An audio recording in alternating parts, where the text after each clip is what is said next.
First, I want to start off by addressing former Pirate Kenny Phillips, coached at Fayetteville State.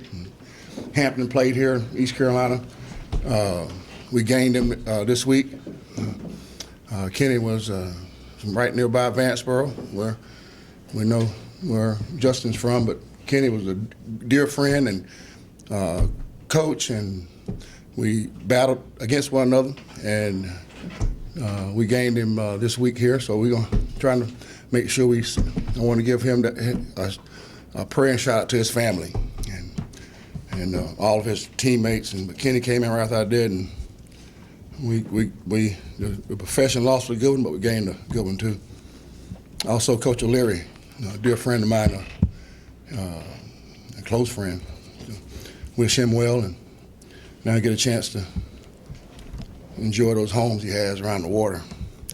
Long weekend. It was needed by coaches and by players. It was good to get away from a little bit, take your mind off of things, but it was good to get back around the players yesterday. The players are resilient. They took this one hard, just like I knew they would, because they put a lot in it. So did the coaches. But we have to get ready right now for Connecticut. They are on the clock, and Bobby's doing a good job there. You know, this league, and I've talked about it before, is top to bottom.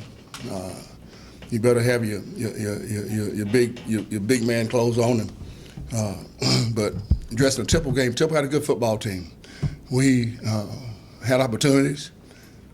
We also, like I mentioned, we have to play on all four sides of the football. We have to not stop ourselves, beat ourselves, which we've addressed from not just this week, but we addressed every day I've been here. So we'll still keep addressing it, but you give credit where credit's due. Temple's a good football team. Matt's got a good football team, and we didn't make the plays we had to make, and we'll learn from it and got to get ready for Connecticut. The schedule and the conference schedule has really it's been good. I mean, you look at the four teams that we've played, we fell short to. I think they've lost to Michigan, UCLA, Notre Dame, and LSU. So that type of competition will harden you, and it's as coaches and players. So we'll look to get ready. Another short week for UConn. The three things we talk about is preparation, and that started last night. It'll start tonight, just like the week will be similar to last week for you guys and ladies to come out to practice. It'll be from 6 to 9:30. Making sure we continue that preparation importance is very important to make sure that and the hone down on those things, and even harder, tougher that we've done, which that's even, I don't know if that's even possible, because we've emphasized that a bunch, but not to hurt ourselves, stop ourselves. Again, it will be always dedication to the team concept and making sure everybody embraces their role, make sure everyone continues to keep the eyes forward. If you look forward, that's where you're going. You look backwards, that's where you're going. So last thing I told them last night was we got our gear shift in drive. We're going that way. There's no reverse, not looking back, looking forward, and you got to. So Connecticut's got a good football team. I know on paper you might say that, but don't go on paper. I think I've tried to help you to do that.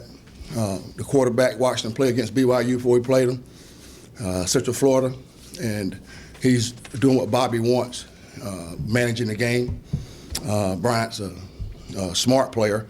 He's 6'2", 220, has size, has some design runs for him as well. Throws the ball, completes 60+%. Have a shifty, low running back, powerful running back in Akil Newsom. Really carries himself well, plays behind his pads. Have to do a great job of wrapping him up, getting guys around him. Alec Bloom is a tight end that stood out on film watching him this morning and yesterday. Big size, 6'6", 260, athletic.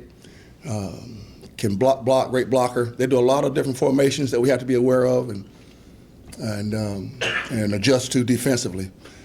This defense was the first defense that our first year in the conference that you recognize the difference in the conference we had left to this one from the size standpoint, the length standpoint. And again, especially on the back end, they had a first-round draft to us last year. This year they have a safety, Obi Melifonwu, 6'3", 210, covers ground, range, good player. Andrew Adams is another corner that's coming back, still good size at 6'1", 200-pound size, and the linebacker's very active. Bobby's a defensive guy, and it translates on his special teams. His coverage teams are the punt coverage team and his kickoff coverage team are two of the best in the country, and especially in the conference. So we have to have this is what we talk about each week, making sure all sides of the ball, all three sides of the ball, offense, team, special teams, execute, be ready to play the next play, and be ready to go into a competitive environment and make sure we're ready to attack anything that happens to us there. Okay? Questions? When you go back or have already gone back and watched how you guys played on offense against Temple, you knew it was going to be a great defense. You know, UConn likes to keep the score low as well. What do you like and what do you maybe, I guess, not like about the way you guys played against Temple on offense? Execution. Execution. Making a routine play. We talk about it each week. Y'all have heard it 6 years, guys. Routine plays, execution. Was there anything you identified on film on punt blocks that you guys can correct or that you saw? Yeah, we have to make sure we details. The rules are we were told not to jump over the shield. Okay, so we're going to start using that. But at the same time, we have to make sure if we are designed to kick the ball in this direction or this angle, we have to make sure we do that. So they did a good job of that. And then at the same time, we didn't help ourselves some either. I'm sorry, you just said you were told that you can't jump over the shield. That's a rule. Yeah, it's in the rule. You feel they broke the rules? No. I didn't say that. Now, hold up. Time out now. Yeah, don't write that. I didn't say that. Yeah, don't put words in my mouth now, Brian. I said, yeah. I did not say that. No, they did not. They did a good job of using the rules. I was impressed by that. Coach, when you look at the penalties in the game, and you look on tape, were there a couple that could make a call either way, or were they execution type penalties, or?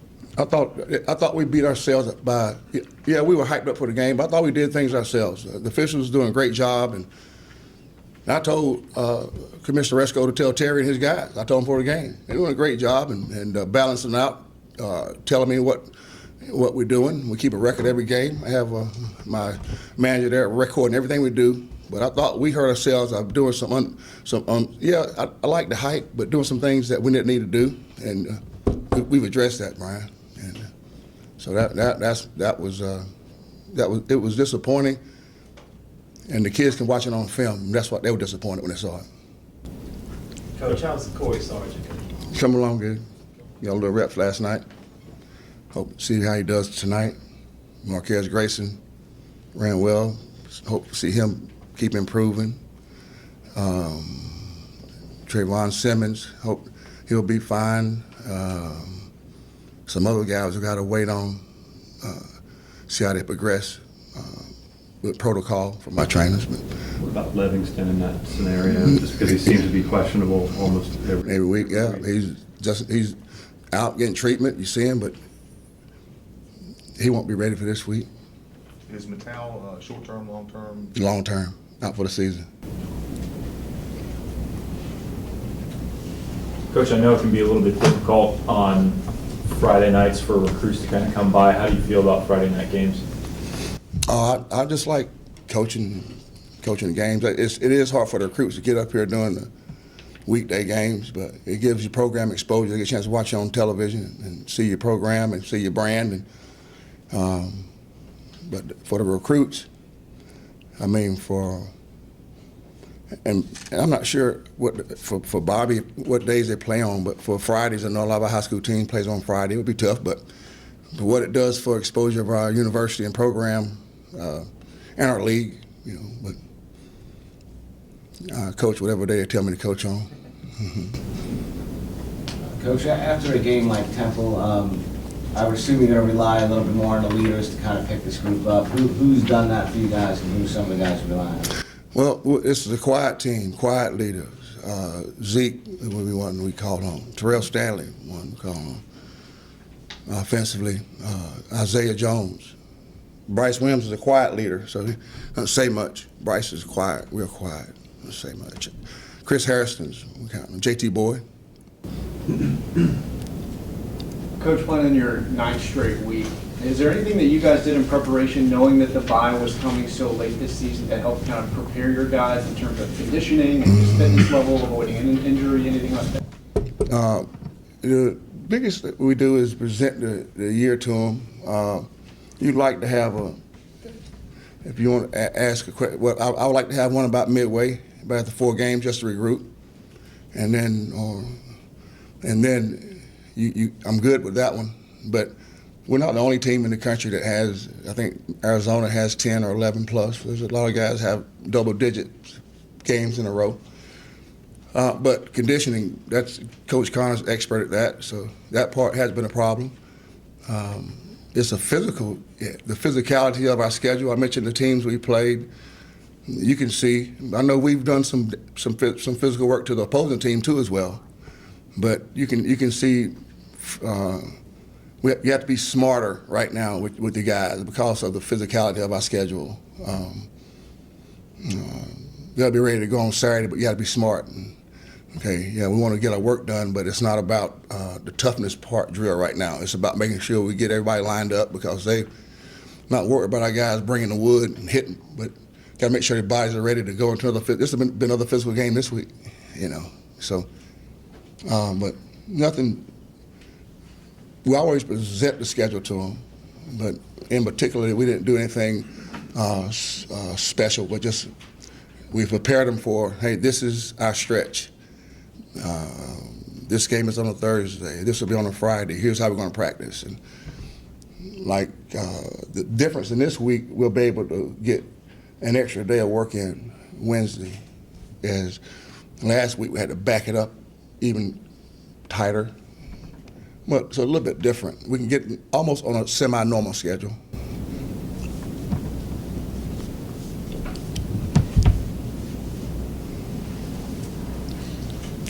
Really? All right. No, that wasn't. It's not they're breaking the rules. They just use them to the advantage, you know. So, no, I don't. Matt's a good football coach. He does it the right way. I learn some things. Y'all always learn. Y'all good?